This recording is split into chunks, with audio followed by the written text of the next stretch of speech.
Parcero, se cumplen ya 2 meses del lanzamiento de los ETFs Spot de Ethereum y la diferencia es notable frente a los 2 primeros meses de los ETFs Spot de Bitcoin, mientras que los ETFs nuevos Spot de Ether, como podemos ver aquí en pantalla, el de BlackRock está bajo desde su lanzamiento todavía más de un 25%. En los 2 primeros meses el ETF de Bitcoin también de BlackRock tuvo una subida, un crecimiento de más del 49%, casi el 50%.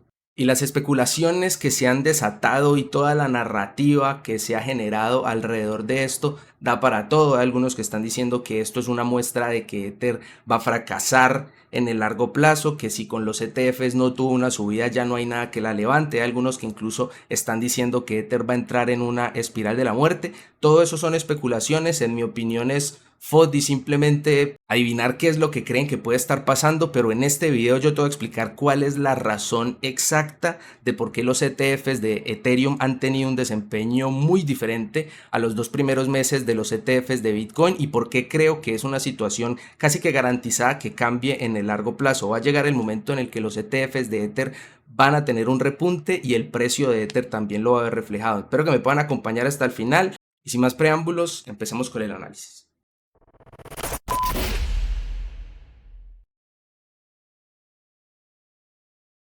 A la pregunta de si los ETFs Spot de Ether son un fracaso, podríamos decir que sí comparados con los de Bitcoin, pero las razones no hay que buscarlas muy lejos ni hay que ser muy conspiranoico para ver qué es lo que está pasando. Hay que simplemente mirar a ver dónde están las oportunidades, dónde se está generando el dinero y dónde podemos ver dónde se está generando el dinero en el carry trade con Bitcoin frente al carry trade con Ether. ¿Por qué es importante esto? Porque el carry trade es una alternativa que te puede generar una rentabilidad sin riesgo direccional, es decir, independientemente si te gusta o no te gusta Bitcoin o Ether, si crees que en el largo plazo van a subir o van a bajar de precio, el carry trade te da una rentabilidad prácticamente garantizada al comprar el activo en spot y vender un futuro y esperar a que se venza ese futuro. Es así de simple. El carry trade es un trade en teoría sin riesgo direccional.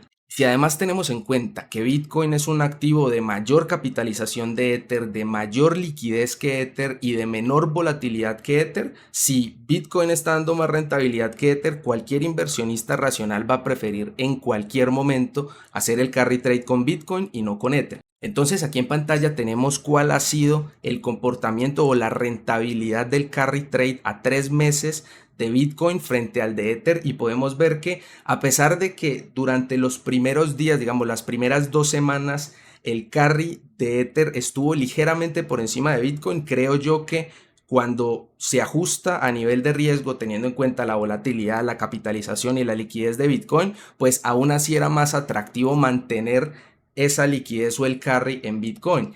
Y de hecho, en agosto, después de lo que pasó en Japón y ese sacudón en Japón, la rentabilidad del carry de Bitcoin se fue por encima de la de Ether y se ha mantenido por encima de la de Ether hasta este momento. Por eso, si nosotros vamos a ver los flujos de los ETFs de Bitcoin y los flujos de los ETFs de Ether, todavía vemos que los flujos de los ETFs siguen estando en mínimos históricos, sigue saliendo más dinero del que está entrando a esos ETFs y por Bitcoin todo lo contrario, sigue entrando dinero. Ya los ETFs de Estados Unidos se están acercando al millón de Bitcoin en custodia y en mi opinión o como hemos podido analizar en videos anteriores, la mayoría de ese Bitcoin que se ha comprado en esos ETFs es simplemente para hacer el carry trade y no necesariamente fue un Bitcoin comprado para pompear el precio. Entonces es algo que creo que ya le hemos encontrado todo el tiro a la narrativa, todo el resto es FOD, todo el resto es especulación. Acá creo que está lo que va a determinar el camino de cara a futuro. Cuando la rentabilidad del carry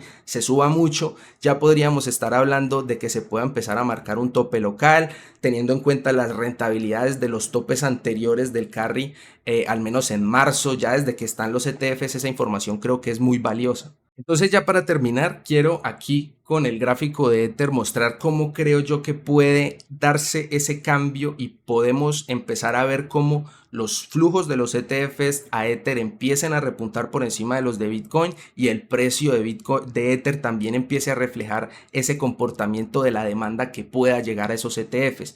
Acá tenemos el precio de Ether en un gráfico diario, está ligeramente por encima de la media tanto de 20 como de 50, eso es una muy buena señal. En gráficos de mayor temporalidad, es decir, gráfico semanal y gráfico mensual principalmente, también Ether se ha logrado mantener por encima de las medias móviles. Esto creo yo que es una buena señal y las probabilidades son altas de que ya se haya marcado un fondo.